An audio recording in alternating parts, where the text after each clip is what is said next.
due to high heat index right now, no? 42 sa Metro Manila, 43 pa nga po sa ibang lugar. Advises women not to use underwear at home this summer. Tapos pinapatanong po nung media, how about men? Do you suggest? Any comment on this, Secretary? Interesado yung media eh. Ayaw mag-comment? Mr. Chair. Ay, Secretary, Tulfo, mag-comment ka muna. Ayaw mag-comment si... last, No comment, Mr. Chair. no comment ka? O si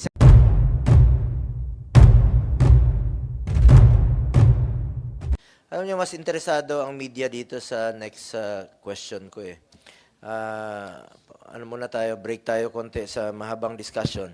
May nagpapatanong lang po sa akin, isang media from ABS, si Ma'am Sherian, to Secretary Ted Herbosa, due to high heat index right now, no? 42 sa Metro Manila, 43 pa nga po sa ibang lugar.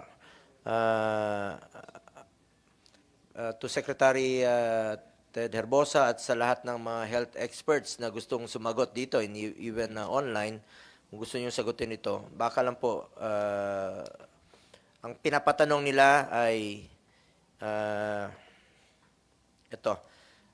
May nag-issue kasi ng statement yung former secretary, now Congress woman, na may suggestion lang na advises women not to use underwear at home this summer. Tapos pinapatanong po nung media, how about men? Do you suggest? Any comment on this, Secretary? Interesado yung media eh. Ayaw mag-comment? Mr. Chair. Ay, Secretary, Tulfo, mag-comment ka muna. Ayaw mag-comment si... last, No comment, Mr. Chair. no comment ka? O si Secretary Ted, ang ating health expert naman ang ating pasagutin. Thank you, Mr. Chair. Narinig ko na, at napanood ko na yung statement no, ng ating Congresswoman and former Health Secretary Janet Garin. At alam ko nag-residency siya in obstetrics and gynecology. So, hindi ako nag-residency sa obstetrics and gynecology. So, yung kanyang in-state sa video, itinanong ko po doon sa aming chairperson na obstetrics gynecology sa Philippine General Hospital. Si Dr. Habana yung chair. At ang advice naman niya ang usual advice for women suffering from candidiasis is really to wear cotton underwear is an option kung ayaw niyo magkomando, mag-cotton underwear because it also does not trap moisture. Siguro yung pawis during moisture kasi allows the fungal infection to proliferate. So may basis yun. So, I know there are some nakaka-apekto po ito sa OB-GYN fungal infection? yeah, related to the fungal infection and the heat, di ba? Pag mainit, pinapawisan, may moisture dun sa ating private areas of women. So it can lead to candidiasis or itchiness doon sa kanilang genitalia. So may basis naman po Aside yung from hindi women, magsuot. so sa men, the same ang advice nyo po sa kanila? More sa women kasi yung pH ng female genital tract iba doon sa male. So sa men, hindi masyadong problema. So I think possible yon, that's an advice. Some gynecologists actually advise that to prevent.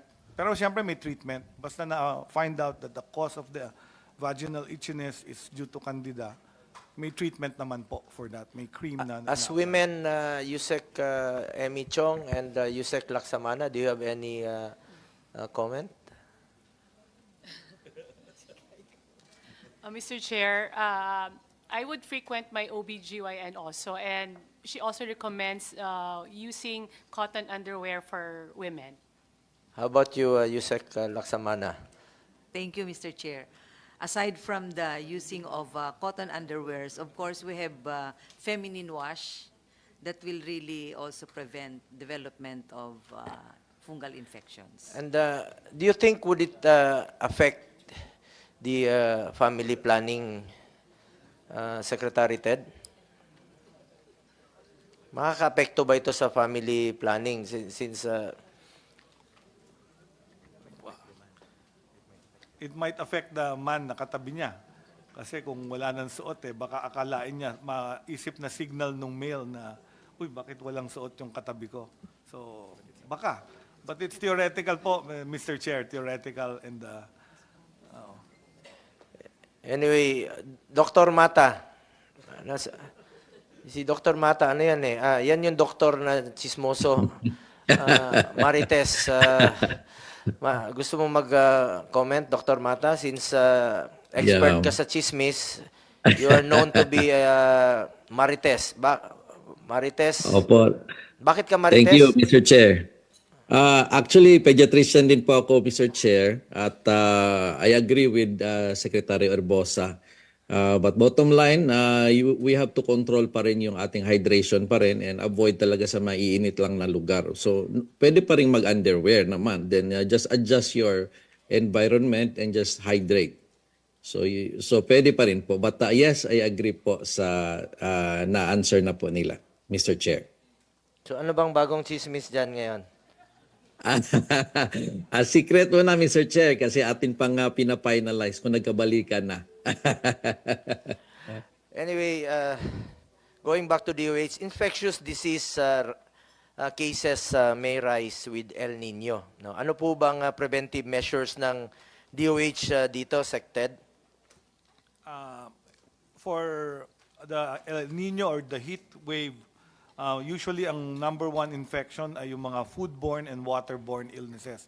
So infections, yung food madaling masira when the food is prepared before eating or reheated, ang chances na mga bacteria mag-grow doon ay mataas. So may foods na hindi dapat kainin kaagad pagkaluto at wag nang itabi kasi pag hinintay mo pa kainin later, baka may growth na bacteria magkakos ng acute gastroenteritis. Ganun din yung waterborne illnesses. Pag mahina ang tubig, nagsisip yung from the wastewater, sewage, or whatever, nagsisip sa pipelines yung water. Pwedeng contaminated yung water. Tapos yung vector-borne illnesses, sabi nila, yung mosquito vector ng dengue, mas nagre-replicate pag mainit ang panahon. So, very important, takpan din yung mga inimbak na tubig kasi kung walang tubig sa El Nino, nag-iimbak sila. Yun yung gustong-gustong itlogan ng mga